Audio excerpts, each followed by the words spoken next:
Hey there, how's it going? I hope you're doing well and that you're having an awesome day. Welcome to checking out what I've got going on in my February makeup bag. I am really stoked about these items because I'm shaking up my project pan a little bit, and I wanted to offer you some encouragement because I'm wearing the same stock items that I'm panning for Pan That Palette and for the Single Ladies in My Man Matte Challenge, but I just changed up a couple of products and it's giving my look a completely different vibe. So I wanted to share that with you, and if you're curious, I'm more than happy to film a get ready with me using, like I said, it's a similar eye look. I've changed up a couple of things, but it still has those stock items that I'm using, but I feel like the look is taking on a completely different feel. Definitely more of a rosy gold tone, but I'm still using orange eyeshadow. Like, it's really awesome what we can do with our makeup. So let me kind of walk you through the things that I've changed a little bit. In terms of foundation, I am working on the Rimmel Stay Matte Liquid Mousse Foundation in the shade Soft Beige. Thank you so much for your recommendations. I love this formula. So I'm super stoked to now have another mousse foundation back in my collection. And because I love it so much, with a silicone primer, I've been mixing it with the Sourmet Fresh Start Anti-Aging Primer that I received from Octoly because I really wanted to give it a thorough use. And so far, it's really working well with my skin. There are a couple of anti-aging benefits that it, definitely smooths out the skin. It's supposed to fill in some of those fine lines and wrinkles. So I will keep you posted at the end of the month how I feel about it, but these two work really well in combination. And I've also noticed in general, when I love to wear mousse foundation, silicone primers tend to work a little bit better than a traditional, more liquid primer. So love that combination. I'm still working on my Ofra setting spray because there's a lot of product in here, so I'm just gonna go for it. See what I can do over the month of February. And then eyeshadow. I've actually decided to go a little bit harder into my Lorac Pro 2 palette, so I have a little bit more progress coming out for Pan That Palette. So I'm actually currently working with the shade Rosé.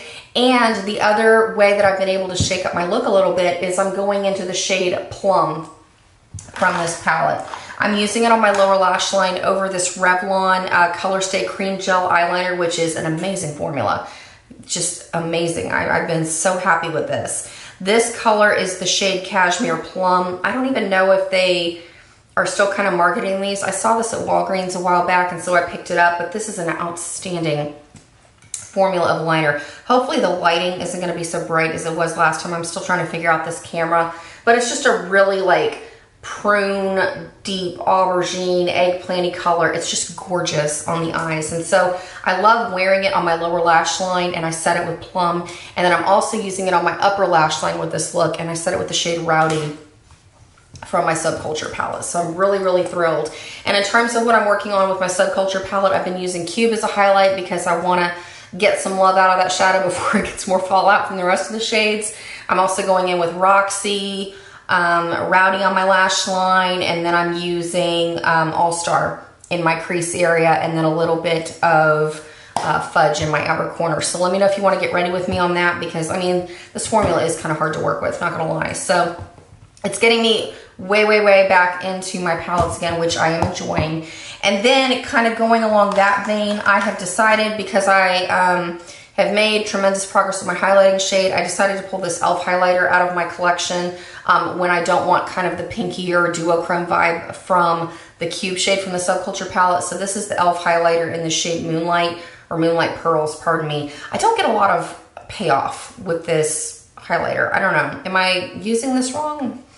It swatches really well like on the finger, but when I actually use it with a brush on my cheeks, I just can't get it to show up. So I don't know what the deal is, but I'm gonna try this out and work with it. And if I can't get it to work out by the end of the month, I'll figure out something to do with it.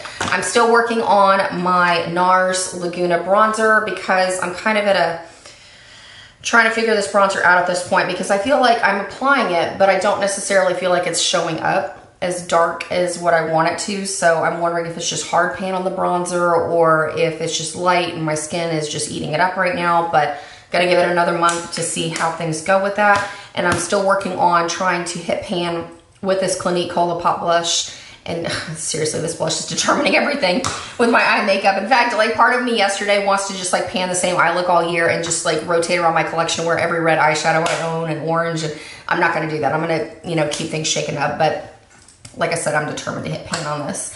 Then eyeshadow bases. I wanted to get a really rose gold vibe because I'm working with Rosé from my Lorac Pro 2. And so I brought out my NYX Jumbo Eye Pencil in the shade Sparkle Nude. It's a really pretty way to just kind of give a little life to that shadow. I mean, it's a beautiful shadow on its own, but definitely because it's age, it's not as vibrant as it used to be. So I like putting that NYX pencil down first, and then I layered the Rosé shade on top of it.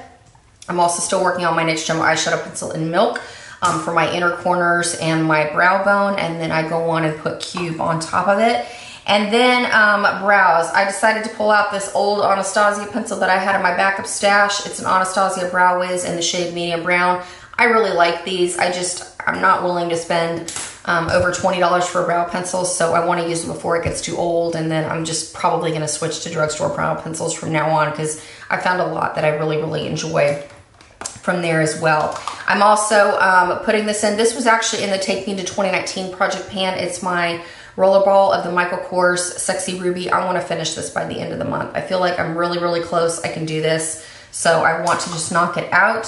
I've also brought in a purple mascara because I'm wearing purple on my upper and lower lash line. So this was a mascara I picked up around Halloween time from Wet n Wild. It's the colored mascara in just the purple shade. This is not the greatest formula. I'm actually gonna try to go look for the hard candy one that's a purple shade instead, because this one is just not paying off as well as I'd like it to, but I wanted to throw it in and give me a purple option to layer on top of the black mascara just to give more of a brown payoff to my eyes, because I really love how the red eyeshadow with the orange and then put that plum across my eyes. It really brings out the gold tones, which is really, really fun and nice treat to change things up. Then I'm also still working on my Wet n Wild Pressed Powder Compact in the shade Warm Light. I really have been enjoying this. I'm also still working on my NARS Radiant Creamy Concealer in the shade Café con Leche.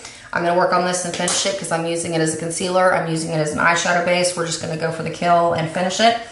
And I'm still working on my NYX Wonder Pencil in the shade Light Clair on my waterline. And lip combos. So today I am wearing the Maybelline, I don't remember what these things are called. The rose gold packaging. They're the thinner lipsticks with oil. Today I have on the shade Spicy Sangria because I really wanted to do a little bit more of a berry vibe since I've got these little like purple medallion things on my shirt. But yesterday I actually really like this combination.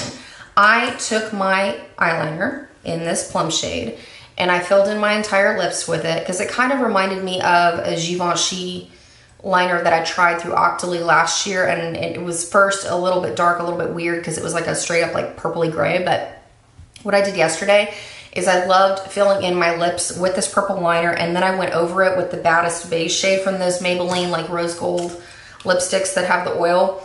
And then because it was kind of a creepy shade on me. It was a little bit too cool toned. I mean, it was pretty, but it was like a little bit too cool toned. And so I went over the top of it with the slightest little bit of cinnamon spice from Wet n Wild. It was gorgeous. I loved it. I got so many compliments on it because it was like purpley enough where it offered something a little bit different, but it had that milky, like nude finish. It was very creamy. And then even though I had the matte lipstick on top, it made like the burgundy just blend in. It was gorgeous. So I wanted to share that tip with you if you are wearing a lot of plums lately. I was wearing like a purple top yesterday, and then I have like the whole purple vibe going on with my eyes and then popping it with the orange. It was just beautiful. And it kind of gave my entire look more of a cool tone vibe without having to take it so far in that direction. It worked well with the blush. Maybe I ought to put that lip in the Get Ready With Me if you're interested. So comment below if you would be curious to see that. And then lastly, I'm working with my Benefit Bad Gal Lash and then my backup shades for my Lorac Pro 2. I'm going to update that with Pan That Palette. And then my soft brown shade for the Single Ladies and my Man Matte. And other than that, that's about it. Oh yeah, and my MAC quad for the Single Ladies and my Man Matte. So that's about it. I'm pumped about the makeup this month because I feel like a renewed energy towards the, even though I've been using these products for months and months and months on end, I'm feeling like a renewed energy toward them, and I'm ready to kind of shake it up and feel like I'm getting a little bit of a different vibe with my makeup while still using the same products. So I hope that you find some encouragement in that, because I know it is really easy to get stuck in ruts with project panning and feel like you are not able to be creative, but you have that same possibility, even using the same amount of things, by just changing up maybe a lid shade, or maybe changing up a lip color, or maybe changing up the blush, and it will give your look an entirely different vibe so that you continue to have fun shopping your stash. So that about wraps it up. Have a fabulous rest of your day, and I look forward to seeing you real soon. So take care until then.